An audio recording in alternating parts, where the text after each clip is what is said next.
La crítica más repetida sobre Hux tras el final de The Amazing Digital Circus es, en el fondo, bastante simple. Es un mal personaje porque es malo con los demás.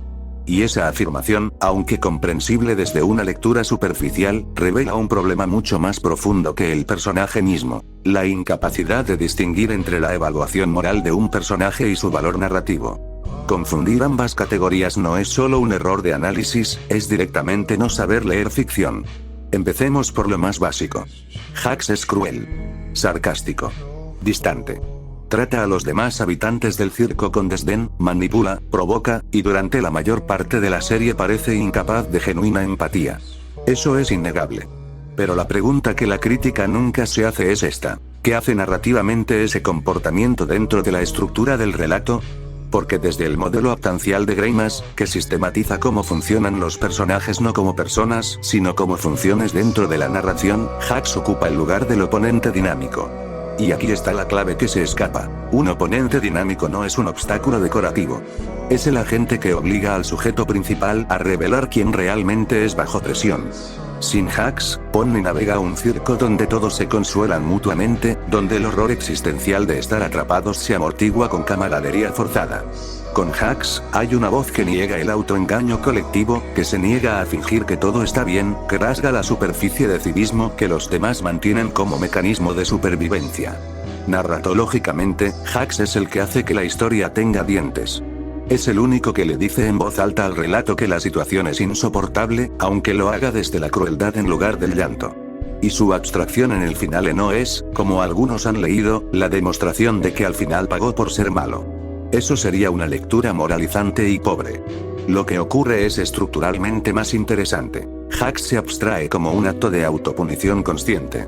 En el interior de su mente, se culpa de todo, se declara indigno de cercanía, y cuando Pony intenta alcanzarlo, él ya ha tomado la decisión de ceder a la abstracción. Eso no es el castigo que le impone la narrativa a un villano.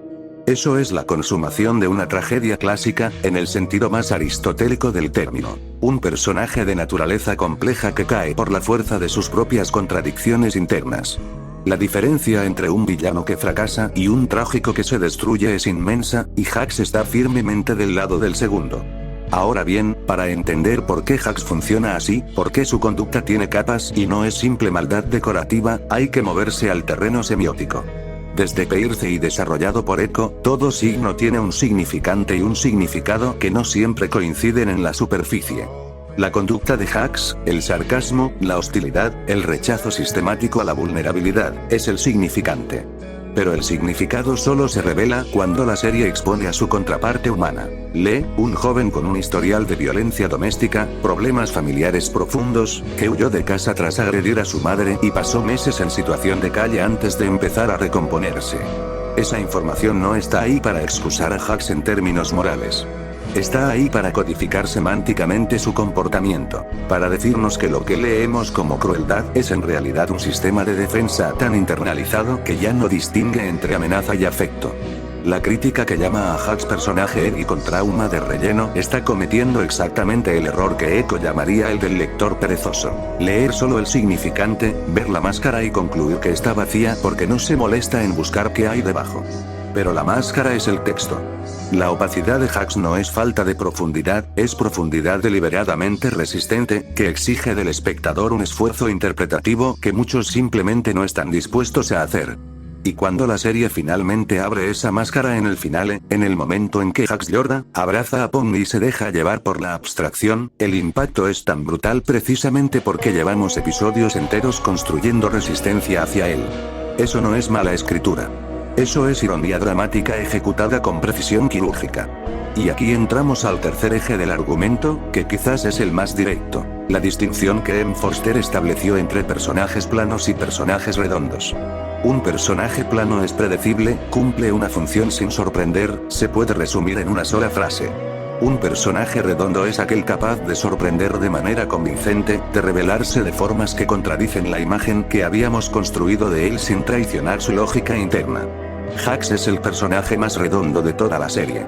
Es el único cuya conducta parece coherentemente hostil durante episodios enteros y luego, en el momento de mayor tensión narrativa, se derrumba de una manera que no se siente gratuita sino inevitable. Eso es exactamente lo que Forster describía. La capacidad de sorprender convenciéndonos. Ragata es amable. Gangle es frágil. Kinger es errático pero entrañable. Zooble es indiferente. Pony es el punto de identificación del espectador. Todos funcionan, todos importan, pero ninguno nos obliga a revisar nuestra lectura de ellos de la manera en que lo hace Hux. Reducirlo entonces a mal personaje porque trata mal a otros no es solo una lectura incompleta. Es aplicar ética donde corresponde aplicar poética. Es juzgar a Raskolnikov porque mató a alguien en lugar de preguntarse qué nos dice ese acto sobre la culpa, la razón y el colapso moral. Es rechazar a Humbert Humbert como personaje sin entender que su monstruosidad es el punto. La ficción no existe para mostrarnos modelos de conducta. Existe para mostrarnos la complejidad de la experiencia humana, o en este caso, la experiencia de existencias digitales atrapadas, en toda su contradicción e incomodidad. Hux es el mejor personaje de Digital Circus no a pesar de ser cruel, sino porque esa crueldad tiene estructura semiótica, peso narrativo, arco trágico y densidad psicológica. Los personajes que hacemos querer fácilmente son cómodos.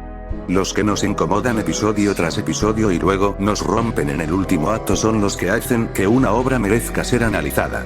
Y si tu criterio para juzgar a un personaje es si te cae bien o no, no estás haciendo crítica. Estás haciendo otra cosa. Pero no crítica.